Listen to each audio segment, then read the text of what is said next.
లేకుండా ఎటువంటి లంచాలు లేకుండా ఏ నెలలో ఏమిస్తామో అని ముందే చెప్పి క్యాలెండర్ ప్రకటించి ఆ నెలలో అది తప్పకుండా ప్రతి సంవత్సరం తూచా తప్పకుండా ప్రతి సంవత్సరం అది జరిగేట్టుగా చేస్తూ ఏకంగా 2,70,000 కోట్ల రూపాయల వివిధ పథకాల ద్వారా మాట తప్పకుండా జరగడం కూడా గతంలో ఎప్పుడూ కూడా చూడలేదు, జరగలేదు. ఇవన్నీ కూడా నేను ఏదైతే చెప్తా ఉన్నానో ఇవన్నీ ఎప్పుడూ చూడని మార్పులు, గతంలో ఎప్పుడూ జరగని సంస్కరణలు. విద్యారంగంలో అయితేనేమి, వైద్య రంగంలో అయితేనేమి, వ్యవసాయ రంగంలో అయితేనేమి, సామాజిక న్యాయం అంశంలో అయితేనేమి, మహిళా సాధికారత అంశంలో అయితేనేమి, గవర్నెన్స్ విషయంలో అయితేనేమి ఎప్పుడు జరగని చూడని సంస్కరణలను కూడా తీసుకొచ్చు. ఇవన్నీ నేను ఏదైతే చెప్తా ఉన్నానో ఇవన్నీ మనం చేసి చూపించి ప్రజల మన్ననలు పొందిన తర్వాతే ఎన్నికలకు వెళ్ళాం. ఎన్నికల్లో ఏమైందో తెలీదు. 5 సంవత్సరాలు కళ్ళు మూసుకుంటే చాలా అయిపోయింది. 5 సంవత్సరాలు. మళ్ళీ 2024 నుంచి 2029 కూడా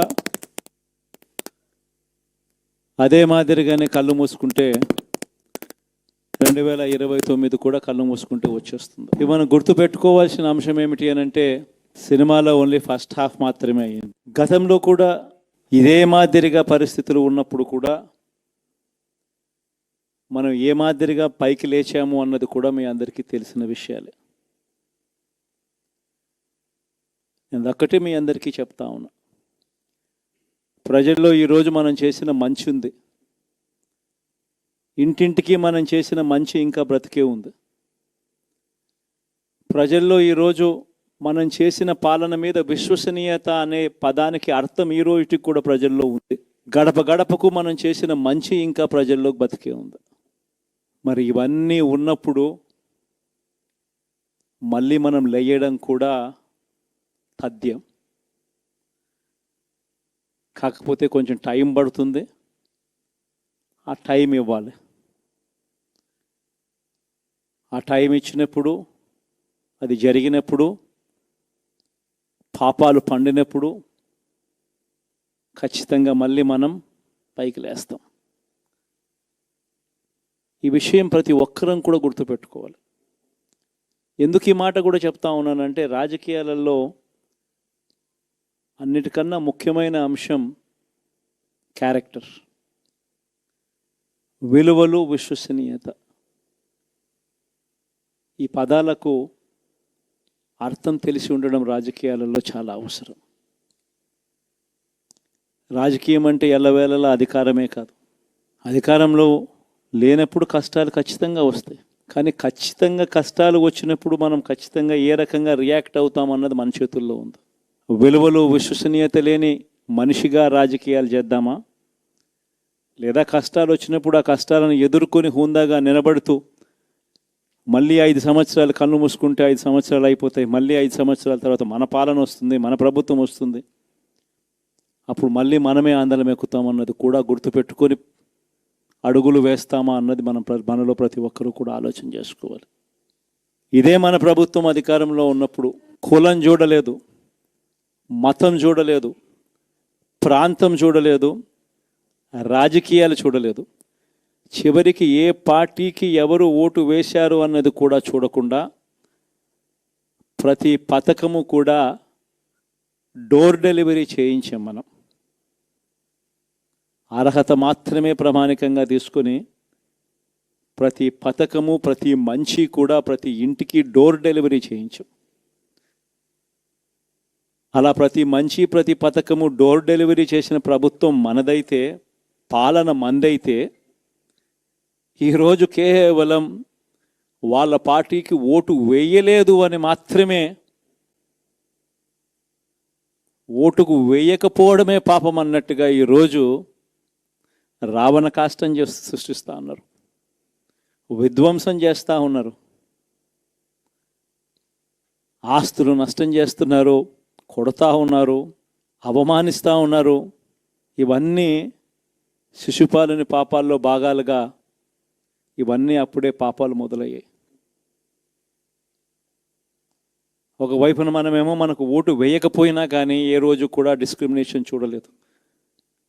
అటువంటి వాళ్లకు కూడా మనం డోర్ డెలివరీ చేసిన ప్రభుత్వం పాలన మందైతే ఈరోజు కేవలం ఓటు వేయలేదన్న ఒకే ఒక కారణంతో ఏకంగా కొడతా ఉన్న పాలన వీళ్ళది. ఈ పాపం ఊరికే పోదు. రెండవ పాపం చంద్రబాబుది కూడా అప్పుడే పండింది. బహుశా కేంద్రం ఈ రకమైన కేంద్రంలో ఈ రకమైన పరిస్థితులు బహుశా ఎప్పుడు ఉండిండవేమో. ఈ రకంగా కేంద్రంలో 240 ఎంపీలు మాత్రమే వచ్చిన పరిస్థితులు, రాష్ట్రంలో ఏకంగా వీళ్ళకు కూడా ఈ మాదిరిగా మంచి నెంబర్లు వచ్చిన పరిస్థితులు, ఎన్డీఏలో మళ్ళీ చక్రం తిప్పుతా ఉన్న పరిస్థితులు. ఇలాంటి పరిస్థితుల్లో కూడా ప్రత్యేక హోదాను అడక్కపోవడం చంద్రబాబు చేసిన మరో పాపానికి కూడా మరో నాంది. ఇలాంటి పరిస్థితుల్లో కూడా ప్రత్యేక హోదా మనం అడిగి తెచ్చుకోలేకపోతే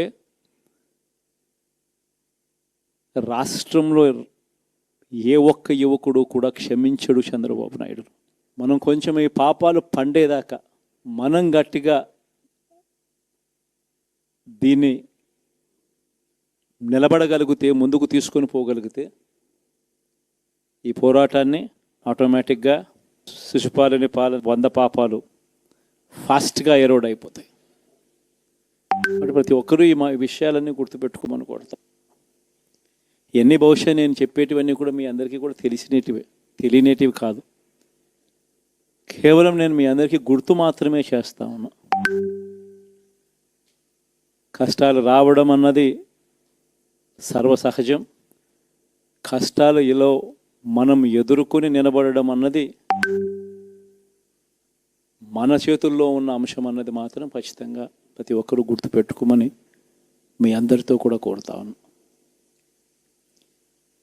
శాసనసభలో, చట్టసభలో మీ సభే అన్నిటికన్నా ముఖ్యమైన సభ అవుతుంది.